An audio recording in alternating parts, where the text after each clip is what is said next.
before we go to her, or because I think it looks like she's left us, but equitable distribution. I know you are on the verge of phase 3, possibly end of this month.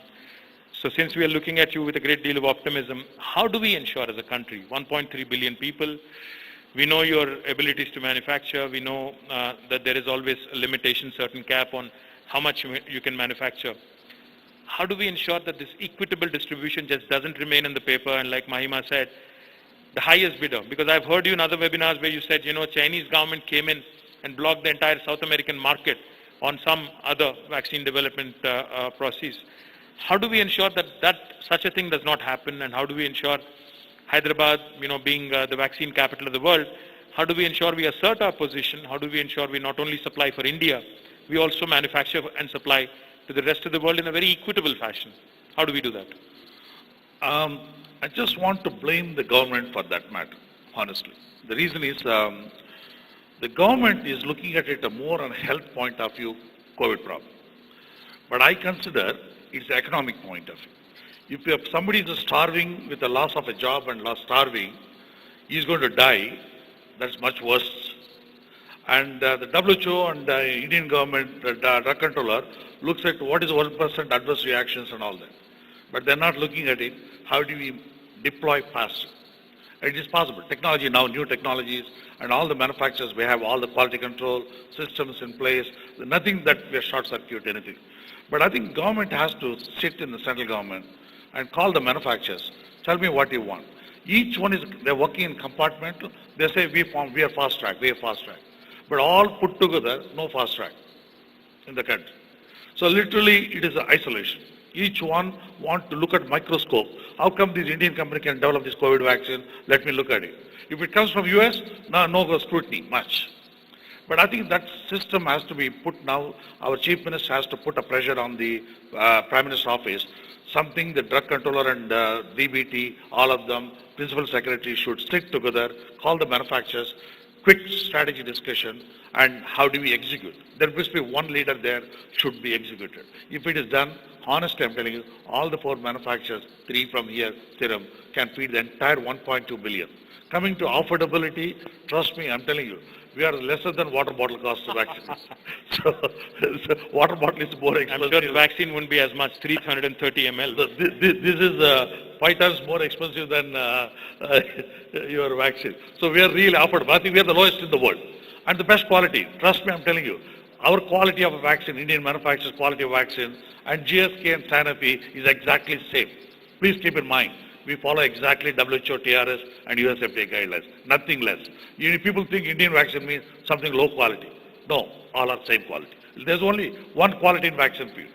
There's no 2 quality. So only one quality, be assured of that. And I think, there's some strategic discussion missing. Leadership is missing in Delhi to take on, quickly sit together and put a strategy. Chinese, what they've done, they've given $1 billion to Mexico, blocking the entire Latin American market. They went to Egypt, they're blocking the African market.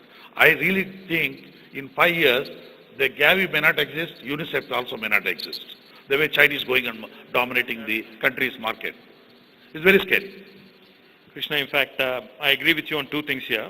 First thing I think is Government of India really needs to take all stakeholders, including the states and the manufacturers, into confidence, strategize together. Instead of saying just 1 billion doses over a period of so many days or months or so many weeks, we need to strategize on not only on vaccine distribution, but also when we go into that phase where we have to test larger population.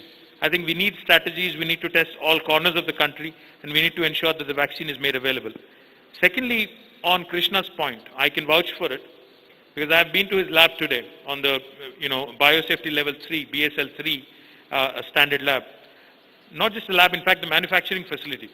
I'm told it's one of its kind in the world, not just in India, but it's one of its kind in the world. I am delighted and thrilled, to have witnessed something of that caliber and that standard in Hyderabad. I'm sure other labs are also, labs are of BSL 3 level, but manufacturing at BSL 3 level is also something that is truly unique. So we can certainly compete in terms of quality, in terms of cost, in terms of scale with everybody else in the world. So I also agree with you on the fact that we need to possibly position ourselves, brand ourselves, and talk up in the sense of Government of India and the state governments promoting you and encouraging the local manufacturers. Now, Anand, on this issue of equitable distribution, I've heard Prime Minister Modi talk about how we should possibly start planning now to distribute this vaccine to the large, population of our country. What are your thoughts? And then we go to final comments from each of you. As you rightly said, we need to ponder on this. It's not just developing a vaccine, and then how do we address this 1 billion population who have to be immunized, because from a child to a senior citizen has to be given this vaccine. So in terms of, each company, currently what we do is we have certain manufacturing capacity for existing vaccines. Say we produce various kinds of vaccines for the Ministry of Health and Family Welfare. And then what now we are doing is some of those spare capacities is what we are going to use for when this COVID vaccine candidate comes. So we are going to use some of the spare capacities that we have. So the amount of spare capacity that exists in each of the vaccine manufacturers, that is not determined yet. I mean, even if any vaccine, say if Dr. Ella was to develop the Covaxin, and if there's additional capacity required, so far no attempts have been made to even understand how much spare capacities are available with other manufacturers. Now that I heard from Mahima that they're going to produce 80 million doses a month, and they are worried about their inability to fill finish. I'm happy to offer, we have put a brand new fill finish facility just 7-8 kilometers from here, which can fill 200 million doses if it is a 10-dose vial, and if it is a 20-dose vial, it will be much more than that. You guys need to meet more often, I think. So some kind of a dialogue among vaccine manufacturers should happen, because it's not about a race as to who comes out with the vaccine first, who makes the most money, or it's not about that. It's how do we address, if you see in terms of the size, today you see the polio vaccine program is supposed to be the biggest, but that's catering to only 27 million. But today you're talking about 1 billion people, and what mechanism is there in case if a candidate comes, how are you going to mass produce, and then how are you also going to distribute across, and if it's going to be a vaccine which has to be stored at -70 or beyond, then really we lack the infrastructure for those kind of things. So I think some high-level planning at the center has to happen to ensure speedy development, also adequate distribution across the country. Well, I can't speak for center, but I assure you of this. We will plan for our state, we'll plan for, because you guys are manufacturing right here. I think it's only a matter of local pride, and also a matter of social responsibility that we also take care of the state that we are working in. So I certainly promise you this, that we will strategize for our state. Our health department and our Honorable Chief Minister, of course, has been talking about it, but I think a well-laid plan needs to be in place in terms of ensuring the infrastructure to even store, like you pointed out, Anand, the vaccines, and also distribution. How do we do it? Entire 4 crore people, that needs to be planned. Now, since this is the first time all three of you are coming together onto a platform, we did a little bit of a survey.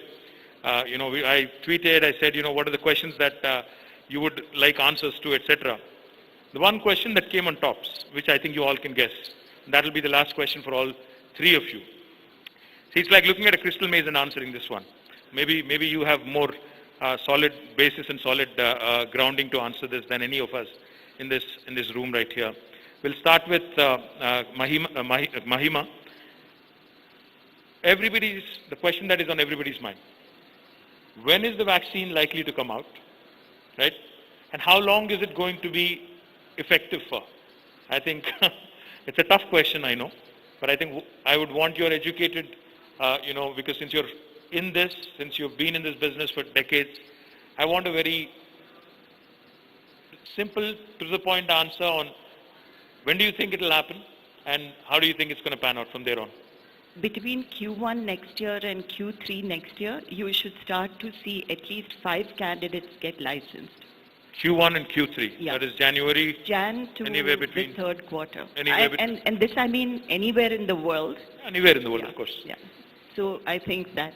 How long, really, the epidemiology of the virus is not known. So will it be a seasonal, like a flu shot that you have to take every year because it's mutated enough that it warrants redevelopment? Or is there enough persistence to last a year? Now, one of the trade-offs is everybody wants a single-dose vaccine because it's easy to administer. Now, all single-dose vaccines may not be as persistent. So it's really a trade-off between number of doses, persistence, and all of that.